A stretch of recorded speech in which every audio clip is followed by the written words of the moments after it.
And just to kind of pick up, so, welcome to Thursday night. Of course, we are doing element 4 this week. We're doing part 2. And, we kind of got through the part last week, and we just wrapped up with page 110 and page 111, where we were talking about the empowerment triangle. Those of you who are joining us for the first time this week, of course, welcome. Element 4 is probably one of the most important elements in the life book. And there's a lot to unpack in this element too. And but if you're brand new and just starting this week or just starting your journey, we will invite you to go back to the Optimal Awakenings Life Book group page, and you can click the magnifying glass in the top of that group, and you can search element 1, for example. Go back and watch the element 1 video and start along in your book. And if you haven't received your book yet, you're here. You're still in good company. So the great thing is we record all of these.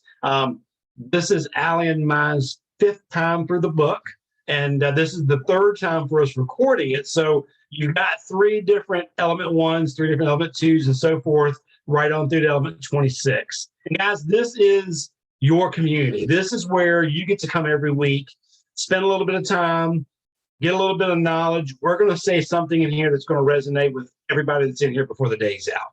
And so it's kind of like going to church. We're going to give you a little bit of a gold nugget to take with you this week. And the best thing that you can do in this process, and you all are probably already figuring out that OptiB is a little bit different, and it picks up where other programs or diets leave off. So yes, we've got an amazing nutritional component that's simple and easy to follow, and it works. If you follow the process and you're not licking the feet, sticking your finger in a peanut butter jar on occasion, and you're doing what you're supposed to do and drinking your water, we know, because Allie, myself, we've been around now combined, it's about 11 years. Yeah. So we know that this process works between the two of us. We've seen it work for thousands of people. But here again, where the transformation really truly takes place is when you hold yourself accountable, when you show up for the community, when you start working in the life book. Transformation happens from the inside out. And the great thing is the nutrition will help you see it on the outside with your own eyes. But what we want to help you work on is how you transform from the inside out. And that's where we're picking up today. So, Allie, I'll let you start and we'll kind of bounce back and forth. And ladies, gentlemen, if y'all got any questions, feel free to raise your hand or just pop off mute. And if you've got something that you're kind of curious about, feel free to jump on. I think I've got everybody muted. So just remember, if you don't have a little red microphone in the bottom left-hand corner of your screen, we can hear everything. Just remind you of that. So I'll try to keep an eye on that as we go through. So go ahead, Allie. So we're finishing up the second half of this element, as Kenny was saying.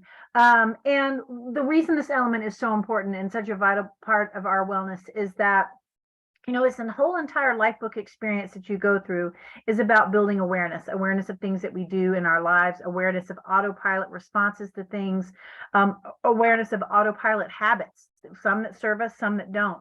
So we're going to start on page 112 tonight, and it's talking about the stimulus and the response. So when we have a stimulus, it creates an immediate response from our emotional brain without a gap for thinking. So I wanted to give a little example tonight of something, and it's about an awareness building. And, I'm 6 years in, and I still have a lot of work to do in this element. I mean, this is the one that really gives us firm footing when the world is spinning around you and chaos is all around.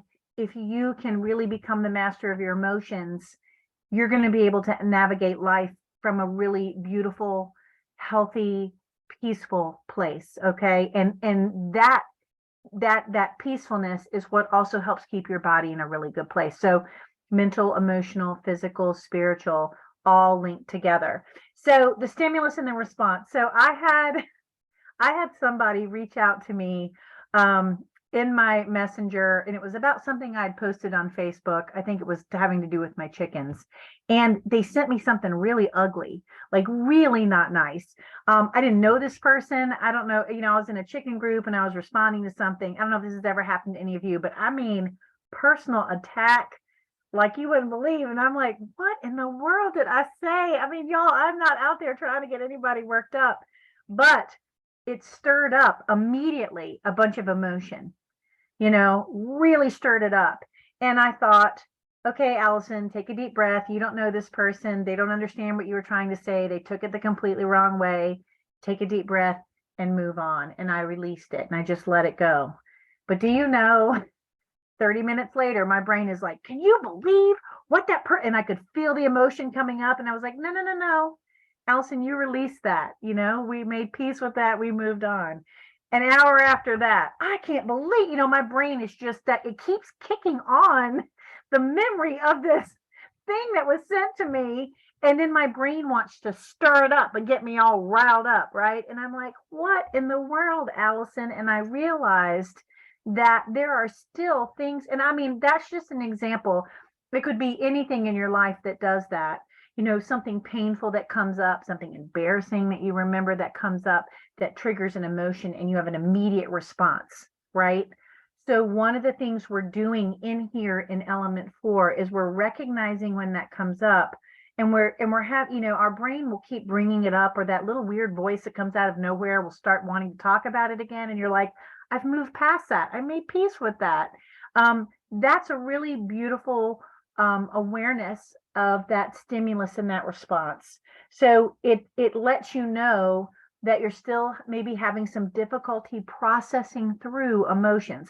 When we hold on to emotions and we keep dredging them up, or we don't let them come back down, we don't process them through. Now, I'm not saying take an emotional response and bury it, okay? Because that's going to make you sick too. That was what I used to do. But this is about pausing, processing it through, and moving on. So without conscious awareness, all of the above the line attributes, which we talked about last week, right? And we can just take a quick peek to remind ourselves. You're in charge of what happens. You're creating a new story in your life. You're open and curious to learn. You see that obstacles and failure help you get better, that you are helping other people get better in your life, and that you're empowering others to be successful just by the energy that you bring with you. We will never be able to stay in that above the line place and take charge if we keep allowing that stimulus response to keep us in the below the line thinking, very emotional part of the brain.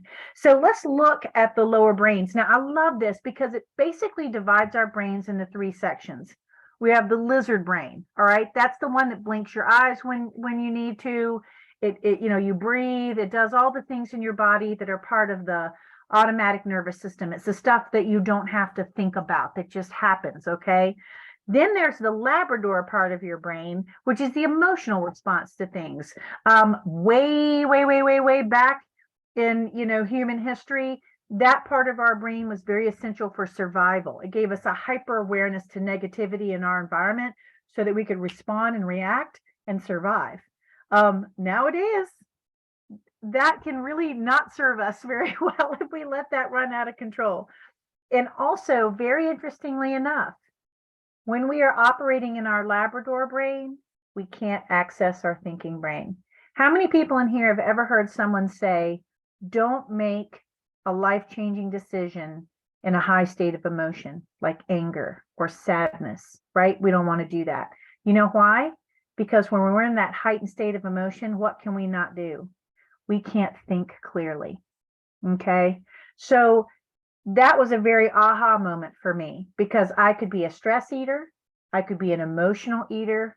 I was throwing things down my gullet in a high emotional state, maybe things that weren't part of things I knew didn't make me feel very good afterwards, things that were not on plan with what I wanted for my health and my wellness. But here I was throwing it down my throat because I was operating in the Labrador, the emotional part of my brain.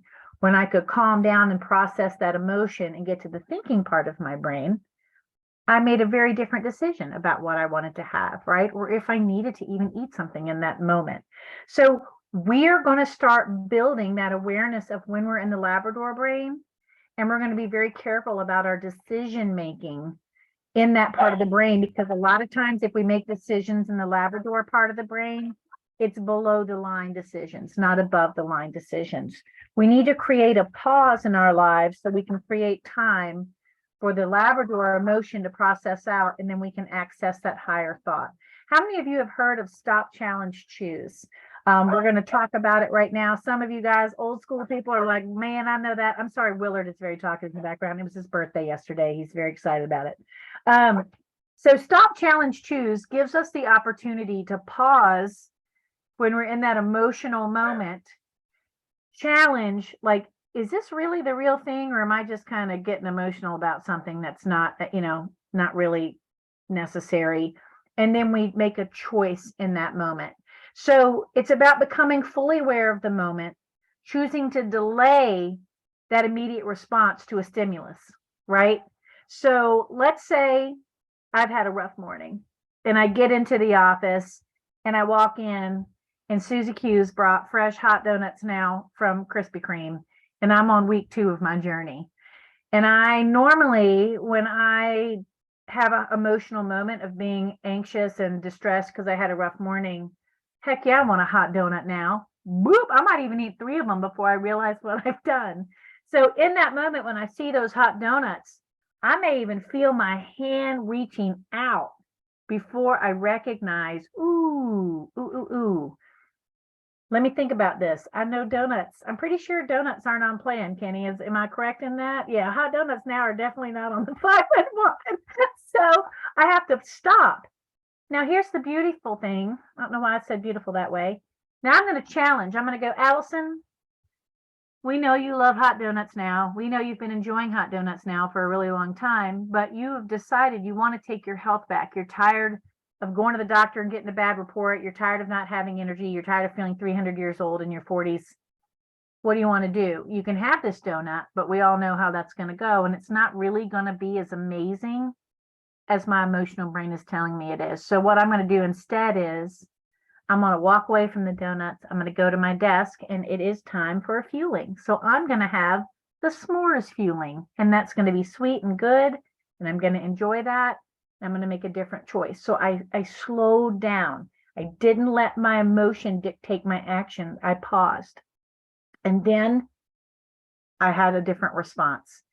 There's so much power in that, y'all. And you don't have to just do it with food. You can also do it if, your daughter rolls her eyes at you and you think, oh, not today. You did not just do that. But you pause and you think, all right, how can I talk to her about being respectful and about calming down and processing her emotion right now instead of biting her head off? And then you have a moment to choose a different reaction, and then you move forwards in a better way. So I love that so much. So anytime you feel something isn't quite right, you'll sense your breathing change. You will sense your heart rate increase, maybe a lump forming in your throat, a queasiness, maybe sitting in the pit of your stomach.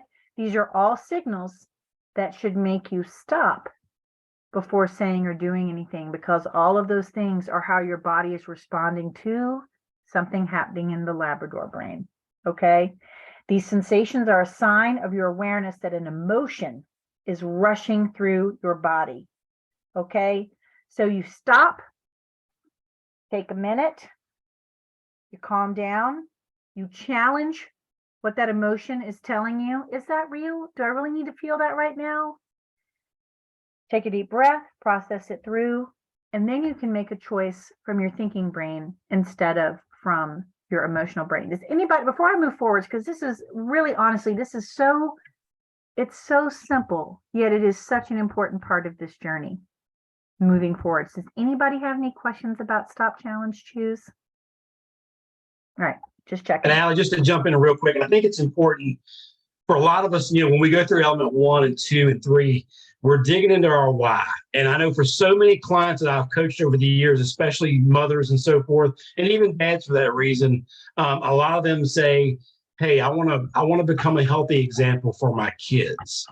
And so that example that you just gave is a great way to test when you get to that challenge phase and you use your thinking brain. Not only, hey, is this allowed on my plan, but what are my kids going to think when I say that I want to be that healthy example for them? If I eat that donut, am I showing them an example of what healthy is all about? And so really digging into your why. And if you don't have your why written down at this point in the game, you need to go back and find out what it is and work with your coach on that Here again, we covered that in element 1, of course, but that is so important, because if that's one of your reasons, is you want to be that example for your family. You want to be that example. Maybe your spouse is not on board with this. Maybe they're unhealthy, and you're telling yourself, well, maybe if I get healthy, they're going to see that what I'm doing is working, and they're going to want to join me. And so again, when that situation arises and you ask yourself that question, is this going to serve me well? Is this going to set the example for my spouse to maybe follow me? Or is this going to set the example for my kids? I don't want to see my kids grow up and be overweight. I know that was a big one for me. And so when you do that and you engage that thinking brain, you will come out on the winning side of that challenge. Go ahead. Absolutely. Absolutely. So, it kind of shows it again on page 116. Everything starts with a stimulus. Maybe it's the donuts on the table. Maybe it's the eye roll from my daughter. Maybe it's that nasty message I got in Messenger out of nowhere about what I posted about some chickens. Whatever it is, it stimulates an emotional response. And I have the choice to stop, take a moment, take a breath, challenge that emotion, and then choose a response. Now, I want to also tell you this, and I want y'all to think about it. Many of our stop, challenge, choose responses that are on autopilot, that we're building an awareness to see, kind of where they come from. They were given to us when we were little, when we were kids in our own homes. Okay. So if you think about, I don't know how many of you, maybe played a sport, and when you guys won the game, parents were like, let's go celebrate. Let's go get pizza and ice cream. Right. Or, oh, you got straight A's.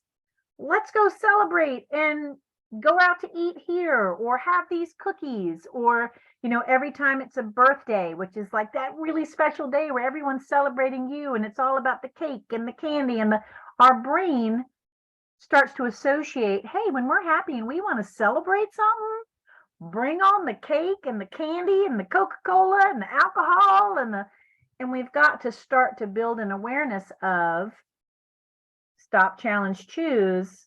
Hey, can I still celebrate this moment without having to bring that stuff in?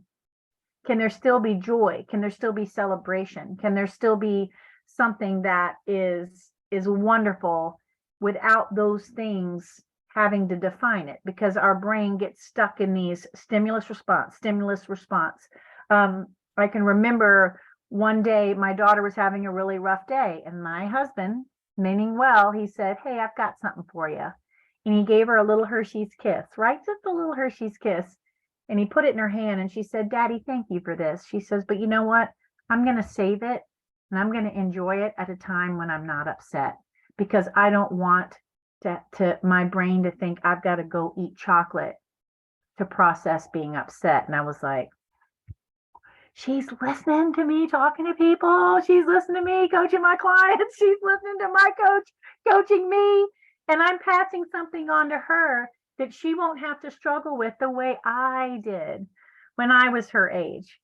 She's like, I'm going to go find a different way to process through this emotion rather than filling my gullet with chocolate. So, the things we do not only help us, but people around us. They're listening, they're watching, they're seeing the joy that comes with building that awareness and being back in control of your choices, and not having them, not being ruled by your emotional brain. But, sometimes you will choose the Hershey's kiss. Sometimes you will choose a glass of wine, for a special occasion. Sometimes you will do that because, come on, it's life. But it won't be that autopilot choice. It won't be that it happens without you even realizing it. It won't be what your brain asks for when you have that stimulus. It will be a choice. And that is the key to leaving the habits of disease and building a beautiful, healthy habit lifestyle that serves you, that fuels you, that fires you up, that makes you feel like $1,000,000, the way that other old way of operating could not. It just couldn't do it. So this is fun. Kenny and I come back to this chapter over and over and over and over again. He goes a little bit more into breathing. So sometimes, we make a choice to change our emotional state, but sometimes it's hard. And so when we can consciously control our breathing, remember he said one of the things when emotion starts to rise, our heart rate starts to go up. These are things that happen when we tell the lizard brain, hey, sit over here for a minute. I'm going to control my breathing for a minute. I'm going to take charge of that. And we practice breathing, that can help bring us out of that emotional state and put us back in that calm state where we can access our thinking brain. So he talks about you can inhale for a certain amount and exhale for a certain amount. I had 4 count for me because he wants it to feel natural and not contrived. But if you can just pull yourself aside and do that, my children are like, "Oh, I think mom's calming down because she's over there counting her breathing." It's like, yes, I am. I'm calming down. But it really does make a difference. It can slow your heart rate. It can just take you out of that emotional state. It takes it back down a notch, and then you can get into that thinking brain again. So the speed of the inhale and exhale are going to be the same.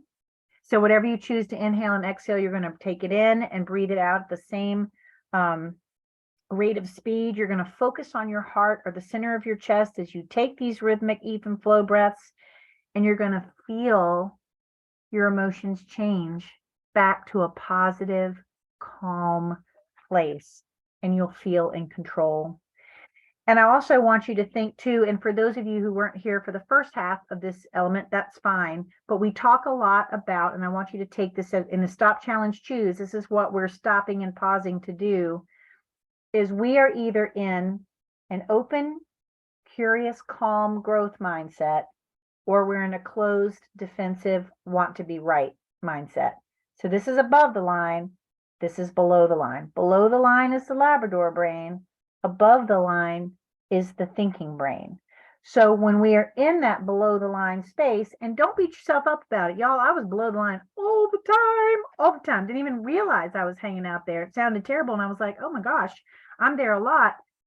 But that stop, challenge, choose helped me interrupt that place that I was always brought to again and again and again, and go, oh, look at where I am. Let's try this again. Breathe, get above the line, solve something in a better way. And the more you do it, the more that becomes your autopilot setting. And what's really cool is, if you've done dieting before, maybe this is y'all's first time doing something for your health, but me, it was like my 400th diet, right? One of the things I was never taught was moving forwards, where all that overeating came from, where all that, and most of mine came from emotional mismanagement. So having these tools in element 4, and it's also in element 23, it's going to go a little bit deeper. That helped make it so that I can be here 6 years later, and I can tell y'all, I have not gained that 50 pounds back. It's still gone. Do I make little hiccups or choices that are not always perfect? Sure. But I do it in a stop, challenge, choose moment. It's always a choice. It's never, oh, what did I do? And I'm in control of it. And it feels so freeing to be able to say that as someone who could never keep the weight off. This is where you do that. If you want to know where the magic is, it's in element 4. It's in stop, challenge, choose. It's in knowing where your mindset is. Are you below the line or above the line? You might catch yourself below the line a lot. That doesn't mean that you're a bad person.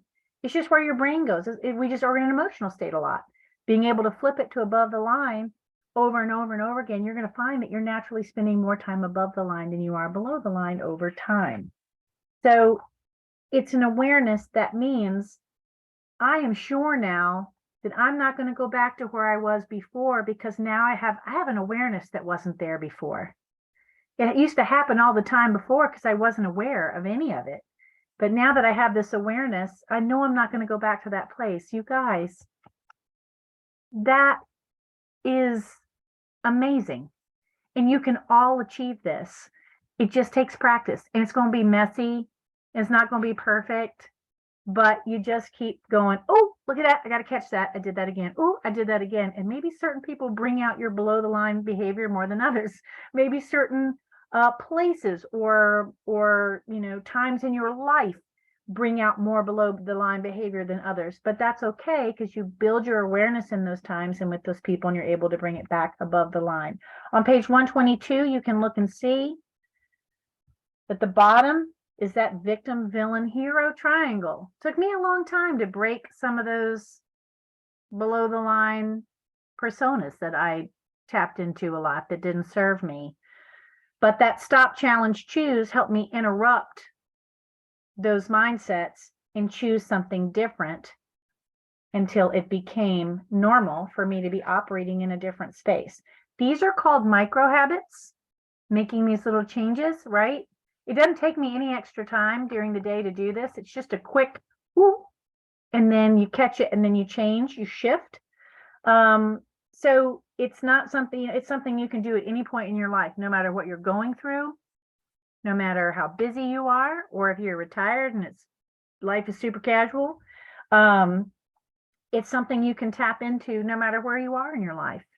And just building that awareness is all you got to do.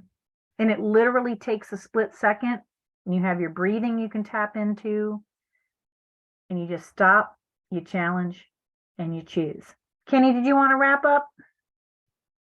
Yeah, I mean, this is this one, just like we said earlier, it takes some time to work through this. And I know Allie went through this as well, but you're going to revisit this one quite often, and we still do this. But I think creating that awareness around those, just creating awareness and keeping track of how many times a day do you allow yourself to get stressed out while you're at work. Maybe it's your boss, or maybe, you know, he wants you to accomplish something very simple, but you take that task and you make it something that it's not, and you then bring that emotion with it.